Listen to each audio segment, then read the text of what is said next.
All right, so let's get to the update because we're going to have this conversation in a couple of weeks with this for sale by owner and all the tactics with commissions.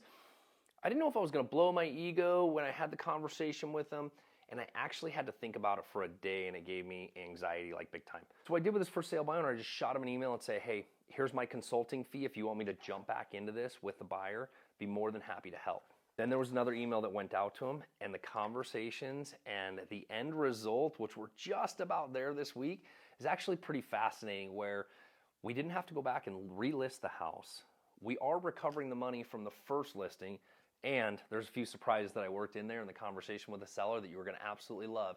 And what this comes down to, it's about focusing on income and problem solving. So I solved the problem. I didn't have the house on the market and I didn't have the buyer, but I did solve the problem for the seller, and I made just as much money as any other real estate agent. The only difference is I have zero liability in it, and I took a past client where we didn't have the listing, tried to sell it for sale by owner, and left the door open, and that's what's important. So as Paul Harvey says, and this is the rest of the story, well, you're going to hear the rest of the story on April 24th at 1 o'clock right here on Zoom in Real Brokerage, and we're going to talk this out. Anybody's welcome for this, so please join us, and let's talk about all this craziness going on in the market and how we can solve these problems, create our income, and help the people out that we really want to.